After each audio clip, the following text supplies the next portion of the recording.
Hi, my name's Sam Ogrizovic. I'm founder and managing director of So Sales. The following series of videos have been created to help you prepare to make sure you do the very, very best job you can for your upcoming sales interview. So enjoy watching and best of luck. So the first thing I want to discuss briefly and consider is preparation. This is absolutely pivotal to the interview that you're going in for, particularly as a salesperson. You wouldn't go into a prospect without really researching the person that you're meeting and the organisation that you're going to pitch to. So it's absolutely imperative with an interview, you do exactly the same thing. And there are three things that I would consider in terms of our preparation with regards to the company. The first thing is understanding the company background. You know, we might get thrown sometimes with that question, so tell us a bit about the background of the business. So it's important if we know about any acquisitions, when it was set up, and crucially why it was set up.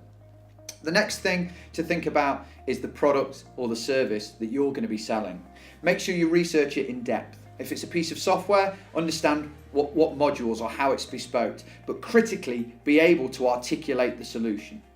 The worst interviews that I've heard and had feedback from are the people that really can't get to grasp with what it is that business does, or even worse, just can't articulate that. So make sure you can do it in one or two short, easy sentences.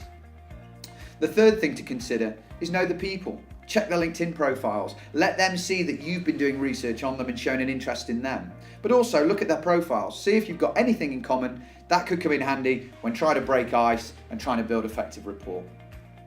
And the fourth, final part about preparation is make sure you've done your research on yourself. We'll quite often in sales interviews get put under the heat lamps when it comes to our sales numbers and our performance. So make sure we've made notes if we have to, make sure we understand our performance against target, and make sure we've got some good example deals that we can reference if put under scrutiny.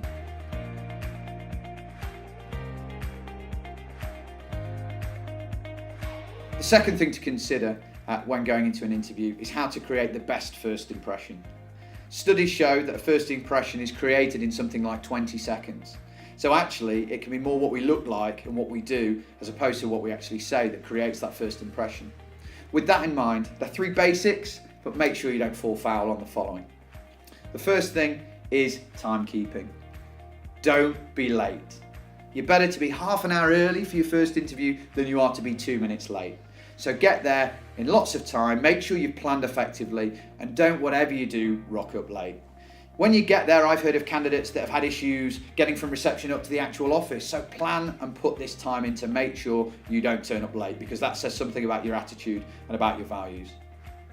The second thing is look the part. As I just said there, visually, they're going to make the first impressions, what we look like, do we smile, our eye contact and so on. So let's make sure clean shaven, let's make sure you shine those shoes and make sure you're dressed appropriately. That doesn't always mean shirt and tie or suit and tie. You know, it's important that you understand the culture of the business that you're going to meet and making sure that you're dressing right for that environment. And the third thing is try and build some rapport. I've already mentioned it in terms of our preparation. If you've done some research on that individual, you might be able to reference something which not only shows you've done some research, but also gives you a talking point about something outside of work. So do whatever you can to really try and engage that person. Again, as salespeople, we're expected to be effective at building rapport, and that will make the rest of the interview 5 times easier.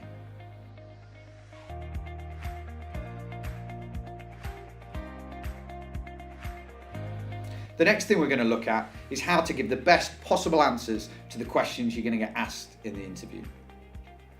The first thing to consider is make sure we listen to the question. Don't dive in, don't finish the sentences. Sit back, listen, and make sure you've understood the question, and even confirm it with the interviewer to make sure you're actually going to answer in the right possible way. The next thing to do is to consider. Take some time, pause. Don't dive in with our first thought.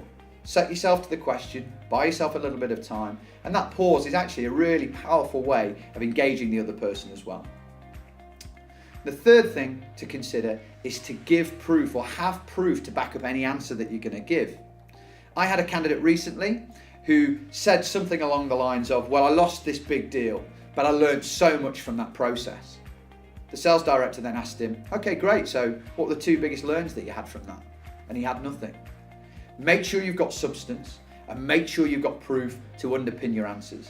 So again, if they're questioning you about sales process, refer to it, back it up with your KPIs.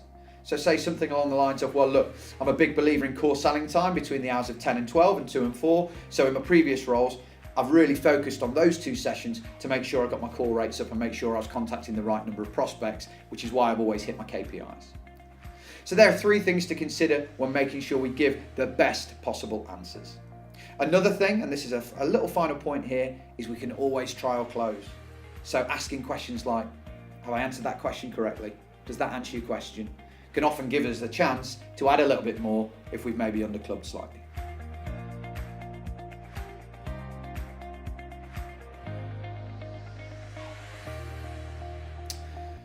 The part of the interview process which I think most salespeople pay least attention to in terms of their preparation and consideration is the questions that they ask towards the end of the interview process. For a few reasons, these are absolutely pivotal. Firstly, I think often the questions you ask demonstrate more to your interviewer than the answers that you give. So it's really important that these are considered and they demonstrate your own credibility. That means asking some really thought out, pre-planned, clever questions about the company or about the product or about the service that it is you're going to be selling. This will demonstrate to the interviewer a good understanding of the product or service. The second reason, from your perspective, it's important that we qualify this opportunity just as we qualify a sales process. You need to make sure that this is the right kind of product that you want to be selling. It's robust, it's got a good track record. You need to be asking questions and making sure the sectors that you're selling into are going to be strong and viable sectors. You want to qualify and make sure that the land grab opportunity for you when you dive into that business is going to be there and all the prospects and good prospects haven't already been taken up. And you want to question and find out a little bit more about the sales leader as well to make sure he's the right person to hold your hand and drive your career forward.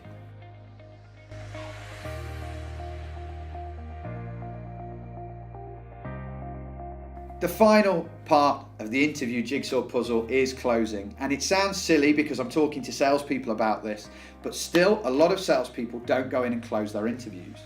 Again, there's no hiding place for salespeople in an interview process because you've got to demonstrate the ability to sell. You've got to demonstrate the ability to build rapport, to qualify through asking good questions, to listen and to match back in terms of giving your answers.